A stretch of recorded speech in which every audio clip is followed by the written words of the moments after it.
Welcome back to the Waterlogged Woodsman. This week we're going for rockfish, but we're starting out looking for bait.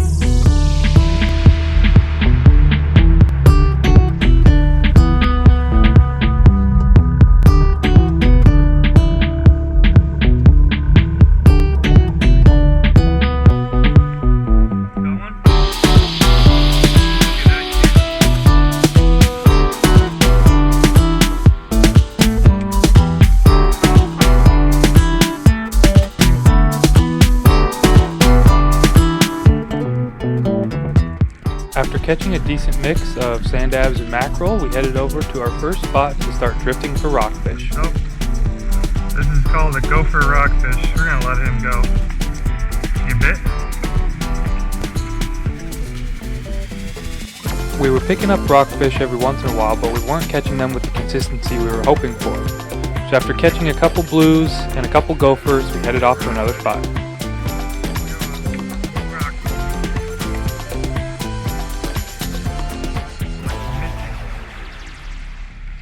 Today we're using trap rigs with a variety of baits including sand dabs, mackerel, and some cut squid to pick up any rockfish that are around. The squid tended to do the best on this day, so we quickly stopped using the sand dabs and the mackerel. After dealing with some misty rain for a bit, Seth was the first one to hook up in our new spot. He caught a brown rockfish.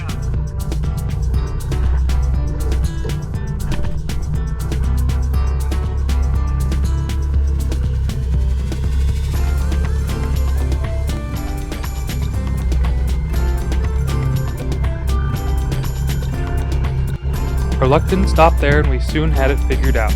We were going to keep drifting a patch of reef about 3/4 mile off the beach, where we kept hooking up on rockfish.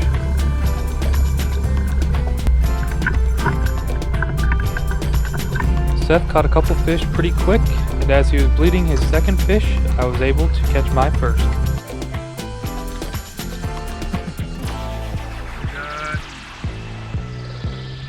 I started off with a fish I've yet to catch in California, and that's a copper rockfish. I wasn't quite sure if this was a copper at first, and I thought it might just be another one of those pesky gophers, but luckily, after closer inspection, it looked pretty obviously to be a copper rockfish. And soon after that copper, I started getting into the blue rockfish as well.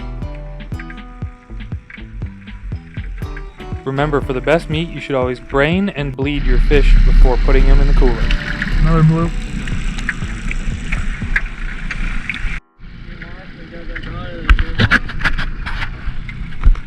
Seth and I were well on our way to our limit now, with probably 6 fish between us.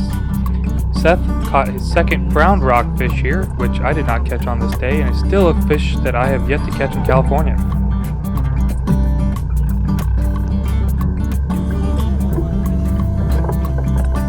If you're wondering why we keep putting the fish that we kill in the live well, there's a couple answers for that.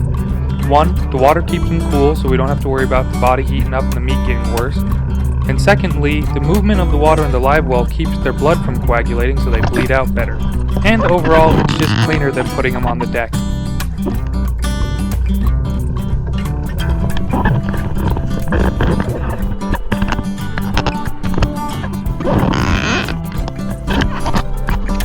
Seth here is making an attempt to film the first lingcod of the day, and because we weren't sure what the size was on this, I asked him to give me the lip grips rather than gapping the fish. It seemed to be close, and we had to measure it before we were sure we could take this fish.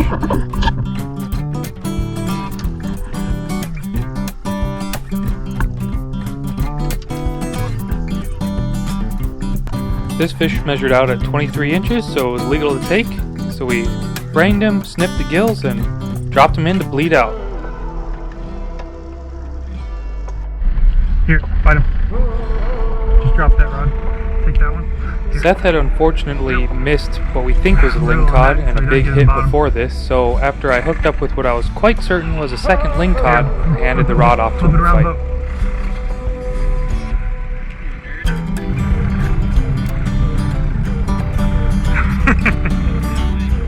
It's heavier, right? I'm gonna bring this one up so we can deal with that. Oh shit, they're tangled. Yeah, they're tangled.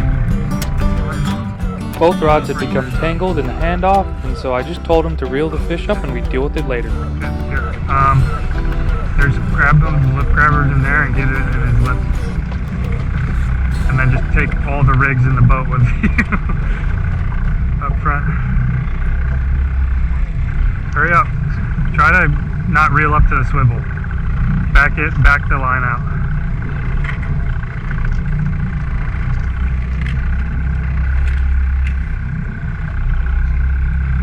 Okay, make sure you hold on tight. Yeah. Yeah, bottom lip. Good. Nice. That's bigger than the other one.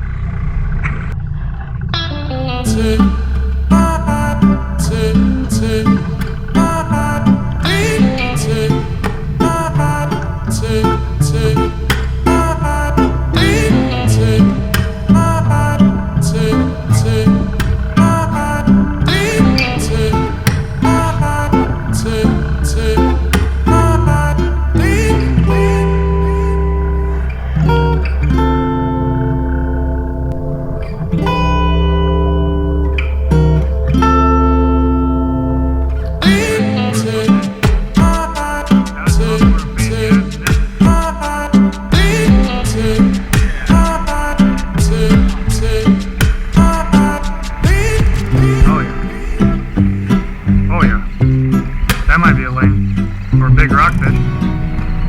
Maybe not a ling. I don't know.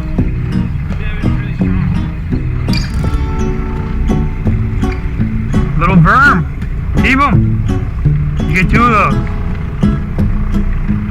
How come you catch a vermilion before I ever catch a vermilion? Now this fish is very unique and might be the first of this phase ever caught.